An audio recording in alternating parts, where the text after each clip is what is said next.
Yes. सभी लोग तैयार। 3, 2, 1 स्टार्ट। किसी भी समाज या संगठन का निर्माण व्यक्ति या व्यक्तियों के समूह से मिलकर होता है जो अलग अलग विचारधाराओं, मान्यताओं एवं मूल्यों में विश्वास रखते हैं। विराम। ऐसी स्थिति में विभिन्न समाजों एवं संगठनों में मूल्य संघर्ष की स्थिति का उत्पन्न होना एक स्वाभाविक बात है। विराम।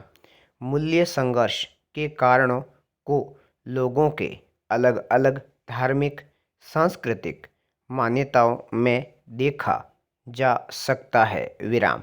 इसके अलावा उनका समाजीकरण, जो कि विभिन्न मूल्यों के तहत होता है, मूल्य संघर्ष का एक कारण हो सकता है। विराम। लोक नीतियों के निर्माण के समय मूल्य संघर्ष की स्थिति उत्पन्न होना एक सामान्य बात है। विराम। कभी कभी आम जन के लिए बनाई जाने वाली शासकीय नीतियों के निर्माण के समय मूल्यों में टकराव एवं प्रतिस्पर्धा की स्थिति दृष्टिगोचर होती है, जो कि मूल्य संघर्ष का कारण बनती है। विराम। पैरा।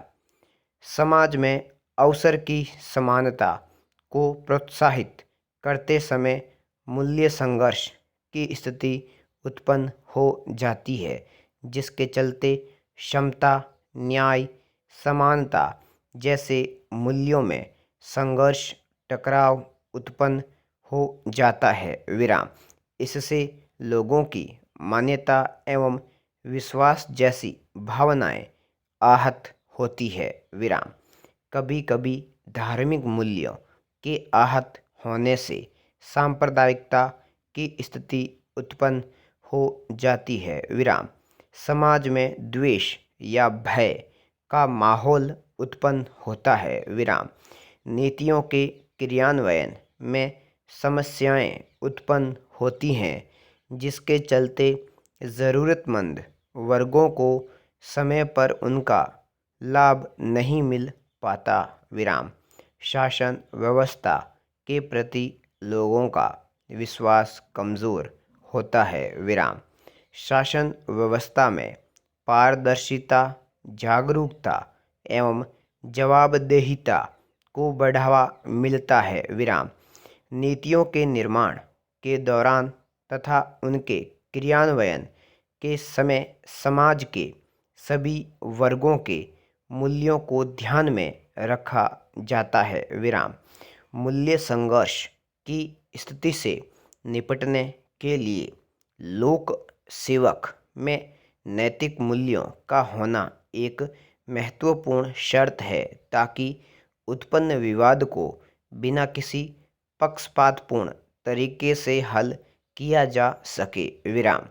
आपस में बातचीत या विचार विमर्श के माध्यम से, अर्थात दूसरों के दृष्टिकोण को समझकर, सुनकर तथा उनकी राय को जानकर भी मूल्य संघर्ष की स्थिति का समाधान किया जा सकता है, ताकि नीतियों के निर्माण के समय सभी आयामों, दृष्टिकोणों एवं सबके हितों का ध्यान रखा जा सके। विराम।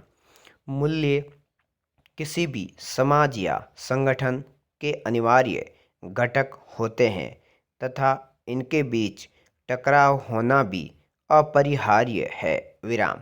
यह स्थिति विशेष रूप से तब उत्पन्न होती है जब हम किसी ऐसे समूह या संगठन के साथ कार्य करते हैं जहां लोगों के हित आपस में जुड़े होते हैं। विराम। चूँकि किसी भी संघर्ष के सकारात्मक एवं नकारात्मक दोनों ही पक्ष होते हैं, परंतु ऐसी स्थिति में दोनों पक्षों पर विचार विमर्श के बाद एक संतुलित एवं बेहतर निर्णय पर पहुंचा जा सकता है, जिसमें सभी के हितों स्टॉप।